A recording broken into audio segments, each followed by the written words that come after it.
पिछले करीब 3 महीने से कोरोना जैसी महामारी से पूरा विश्व जूझ रहा है। ऐसे में शिक्षा पर भी प्रतिकूल प्रभाव पड़ा है। ऐसे में अभिभावकों के हितों के लिए संस्था की क्या योजना है सर? हमारे लिए अभिभावक और विद्यार्थी सर्वोपरि है। शिक्षक शिक्षा देने का काम करते हैं, विद्यार्थी शिक्षा प्राप्त करने का काम करते हैं और अभिभावक कॉलेज को फी के माध्यम से मजबूत करने का काम करते हैं। अभिभावकों के लिए, विद्यार्थियों के लिए हम लोगों ने ऑनलाइन क्लासेस शुरू किए हैं और हमें ये कहने में बहुत खुशी हो रही है कि सीतापुर जनपद में सबसे पहले ऑनलाइन क्लासेस शुरू करने वाला सीता इंटर कॉलेज है और जिसको अप्रिशिएट भी किया हमारे डयास ने। वैश्विक महामारी के बीच छात्रों के लिए संचालित की जाने वाली कॉलेज द्वारा कुछ योजनाएं सर बताएं। देखिए, वैश्विक महामारी से सब लोग पीड़ित हैं और ख़ास करके जो मिडिल क्लास है उसकी दिक्कतें सबसे ज़्यादा हैं। उसके सामने दिक्कत ये है कि वो किसी से कह भी नहीं सकता, अपनी ज़रूरतों को बता भी नहीं सकता और उसकी मदद करने वाला भी कोई नहीं है। कॉलेज ने बहुत पहले एक निर्णय लिया था कि हम जो भी हमारे पुराने और नए विद्यार्थी रहेंगे उन विद्यार्थियों को हम फीस में छूट की सुविधा प्रदान करेंगे और एक ऐसा बहुत बड़ा ऑफर जो 58 लाख रुपए वार्षिक का है वो ऑफर हमने दिया है और 58 लाख रुपए पर ईयर हम विद्यार्थियों की फ़ी मुक्त करने जा रहे हैं। और इतना ही नहीं है, हम लगातार टीचर्स के संपर्क में हैं, टीचर्स गार्जियंस के संपर्क में हैं, बच्चों के संपर्क में हैं, उनको होमवर्क दिया जा रहा है, उसको चेक किया जा रहा है, उनको पढ़ने के लिए प्रेरित किया जा रहा है। और मैं समझता हूँ अगर क्षेत्र में देखा जाए तो शायद आपको सीता इंटर कॉलेज लगेगा जिसके गार्जियन से आप पूछेंगे, जिनके बच्चों से आप पूछेंगे तो बच्चे आपको बताएंगे, गार्जियन आपको बताएंगे कि कॉलेज के टीचर्स और कॉलेज पूरी तरह से सक्रिय है बच्चों के भविष्य को सुधारने के लिए। उनकी पढ़ाई को लेकर के हम लोग पूरी तरह से चिंतित हैं और इस जब पूरी तरह से कॉलेज बंद है, सारे कॉलेज बंद हैं, अवकाश का समय है, तब भी विद्यार्थियों की पढ़ाई पर पूरा ध्यान रख रहे हैं। महामारी के दौरान करीब मार्च से लॉकडाउन घोषित कर दिया गया, सबसे कॉलेज बंद हो गए। उस बीच पीड़ित शिक्षक भी रहे, बच्चे भी रहे।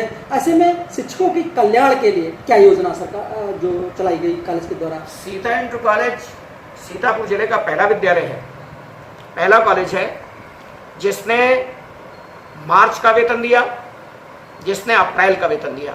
हमारे लिए शिक्षक महत्वपूर्ण हैं, हमारे परिवार के सदस्य हैं। हम उनकी फिक्र नहीं करेंगे तो उनकी फिक्र कौन करेगा? हमने अप्रैल तक का शिक्षकों को वेतन दे दिया है। कई कॉलेज ऐसे हैं जिन्होंने भी फरवरी का वेतन नहीं दिया है। मार्च का वेतन तो बहुत से विद्यालयों में नहीं मिला, अप्रैल का तो कहीं नहीं मिला। जब मैंने इसकी घोषणा की और मैंने फेसबुक पर डाला कि सीता इंटर कॉलेज ने मार्च का वेतन दे दिया, अप्रैल का वेतन दे दिया है, तो आप विश्वास नहीं मानेंगे, सीतापुर जिले के, बाराबंकी जिले के और लखनऊ जिले के कई स्कूल के मैनेजर्स का और प्रिंसिपल्स का हमारे पास फ़ोन आया और उनका सर ये आपने ठीक नहीं किया। हमने कहा क्या ठीक नहीं किया? उन्होंने कहा कि आपने वेतन दे दिया ये तो ठीक किया, लेकिन आपको फेसबुक पे नहीं डालना चाहिए था, हम लोगों के सामने बड़ी दिक्कत हो रही है। मैंने कहा मैंने फेसबुक पर इसीलिए डाला है ताकि आप लोगों के सामने भी इस प्रकार की स्थिति आए, आप भी प्रेरित हों और शिक्षक भी कहीं ना कहीं आपको बाध्य करें इस बात के लिए कि जो पूरे वर्ष मेहनत करके और जो संस्था में सर्वोपरि हैं, जिनके कारण से संस्था चलती है, ऐसे शिक्षकों को वेतन के लिए कम से कम व्यवस्था हो, क्योंकि उनका भी परिवार है, वो जाएंगे तो जाएंगे कहाँ? ये समस्या केवल मैनेजमेंट के सामने, गार्जियंस के सामने और विद्यार्थियों के सामने ही नहीं है, समाज के हर वर्ग के साथ में, और हर वर्ग में टीचर्स भी शामिल हैं। अगर उनको सैलरी नहीं दी जाएगी, अगर उनको वेतन नहीं दिया जाएगा, तो मुझे नहीं लगता कि ये फी माफ़ करने का जो एक उपक्रम चल रहा है, सारे के सारे कॉलेजेस कर रहे हैं, ये कोई बहुत अर्थहीन होगा, ऐसा नहीं है। पूरे देश में 25 मार्च से लॉकडाउन घोषित हुआ, पूरी अर्थव्यवस्था चरमरा गई, तमाम चल रही योजनाओं के पहिए थम गए।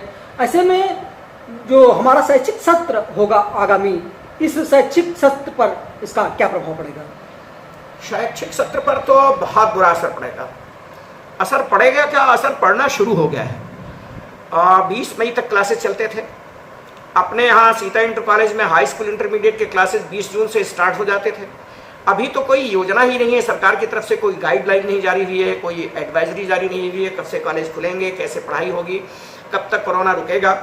लेकिन हम सब लोग आशावादी हैं और हमारी आशावादी संस्कृति है। मानते हैं कि जल्दी ही कोरोना से मुक्ति मिलेगी, और जब कोरोना से मुक्ति मिलेगी सरकार के जैसे भी निर्देश होंगे, जो भी गाइडलाइंस होंगी, उस गाइडलाइन के अनुसार हम कॉलेज चलाएंगे, पढ़ाई कराएंगे। लेकिन इतना निश्चित है कि बहुत बड़ा लॉस पढ़ाई का हुआ है। जो विद्यार्थी क्लास में टीचर्स की नज़रों के सामने रह करके भी पढ़ने में आनाकानी करता था, लापरवाही करता था, काम चोरी करता था, ये कैसे विश्वास मान लिया जाए कि वो घर पर कहने मात्र से पढ़ाई करेगा। बहुत पढ़ाई का लॉस हुआ है, और जल्दी से जल्दी क्लासेस शुरू हो जाएं, पढ़ाई शुरू हो जाए, कोरोना से मुक्ति हो जाए, तो इसमें विद्यार्थियों का भी कल्याण है, इसमें शिक्षकों का भी कल्याण है, इसमें प्रदेश का भी कल्याण है, इसमें गार्जियंस का भी कल्याण है, सबका इसी में कल्याण है। महामारी के दौरान पूरा विश्व परेशान रहा। ऐसे में लोग भूख से परेशान रहे, जेब से खर्च खत्म हो गया।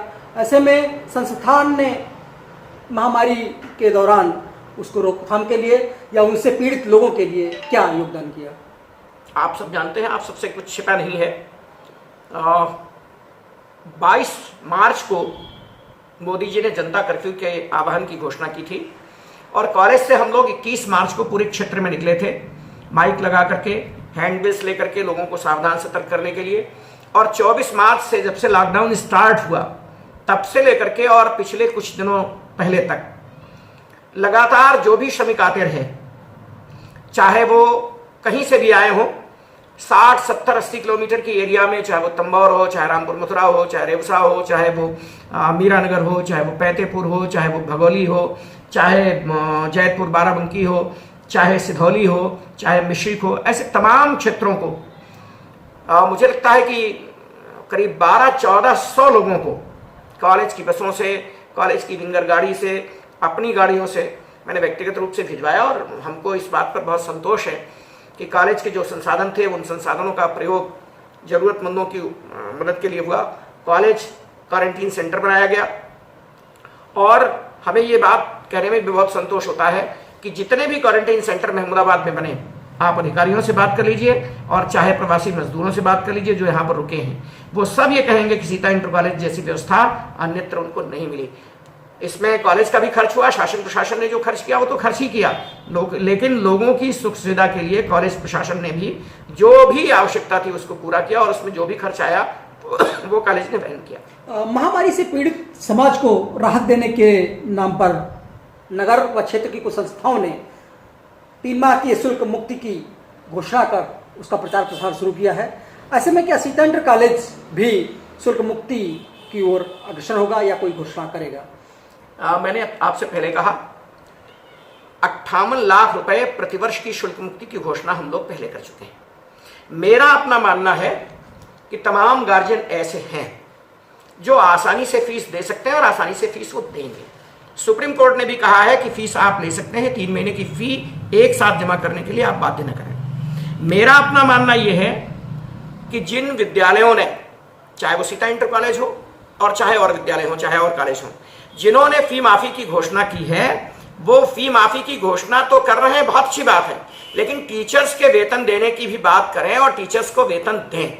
सीता इंटर कॉलेज ने टीचर्स को वेतन भी दिया है, मार्च का भी दिया है, अप्रैल का भी दिया है, मई का भी वेतन देंगे, और जून का वेतन भी जिन लोगों को मिलता है उन लोगों को जून का वेतन भी देंगे, और 58 लाख रुपए का जो पैकेज घोषित किया गया है फी माफ करने का, उसको भी देंगे। मेरा सभी इंटर कॉलेजेस के जो मैनेजर्स हैं, जो भी प्रिंसिपल्स हैं, जो भी व्यवस्था में लगे हुए लोग हैं, मेरा उन सबसे आग्रह है कि सारे टीचर्स को, चाहे फरवरी की हो, चाहे मार्च की हो, चाहे अप्रैल की हो, चाहे मई की हो, उसकी सैलरी, उसका वेतन उनको देना सुनिश्चित करें, क्योंकि उनके परिवारों पर घोर संकट है, वो बदहाली की स्थिति में है।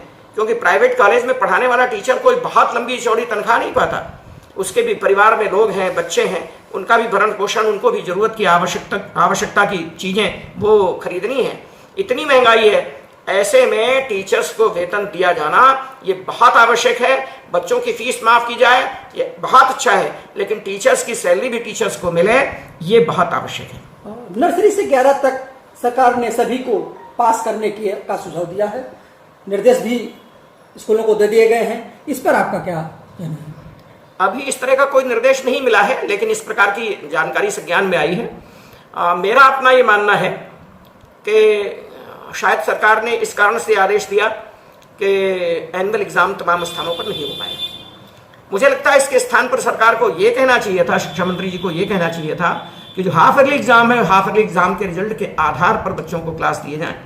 9th और फर्स्ट ईयर में जो बच्चे बहुत बुरी तरह से फेल हैं, बहुत लापरवाह रहे हैं, कॉलेज आए नहीं है पढ़ने के लिए, ऐसे कमजोर, लापरवाह, गैर जिम्मेदार जो 2-4-5% नंबर पाए हैं सिर्फ, जिनकी मेन सब्जेक्ट्स में, चाहे वो साइंस हो, चाहे वो मैथमेटिक्स हो, चाहे वो इंग्लिश में हो, बहुत पुअर पोजीशन है, ऐसे विद्यार्थियों को अगर क्लास दिया जाएगा 9th से 10th में, फर्स्ट ईयर से सेकेंड ईयर में, तो अगले वर्ष जब बोर्ड की परीक्षा होगी तब सीसीटीवी कैमरा होगा, होना भी चाहिए, तब वॉइस रिकॉर्डिंग भी होगी, होनी भी चाहिए, तब स्टैटिक मजिस्ट्रेट होगा, होना भी चाहिए, तब नकलविहीन परीक्षाएं होंगी, होनी भी चाहिए, तब सारी व्यवस्थाएं और सारे नियम कानून लागू किए जाएंगे। तो ऐसे में सरकार से मेरा आग्रह यह है कि 9th और फर्स्ट ईयर में जिन सभी बच्चों को पास करने की बात की जा रही है, निर्देश दिए जा रहे हैं, सरकार को एक लाइन में यह भी घोषणा करनी चाहिए कि जो बच्चे 9th और फर्स्ट ईयर में पास आउट करके 10th और 12th में जाएंगे, उनको अगले वर्ष बोर्ड की परीक्षा में सबको पास किया जाएगा। ये मुझे लगता है कि निर्णय जो है ना वो ज्यादा समीचीन होगा। अदरवाइज फिर कॉलेजेस को ये राइट्स दिए जाएं, ये अधिकार दिए जाएं कि जो बच्चे परिश्रमी हैं, जिन्होंने अपने आधार पे पास किया है वह, और उसके अलावा जो और कमजोर कुछ बच्चे हैं उनको, लेकिन जो बहुत लापरवाह, बहुत गैर जिम्मेदार विद्यार्थी हैं, उनको पास करने की बात करना 9th और फर्स्ट ईयर में, और फिर हाई स्कूल और इंटरमीडिएट में उनके साथ में इस प्रकार का बर्ताव करना, ये नाइंसाफी होगी।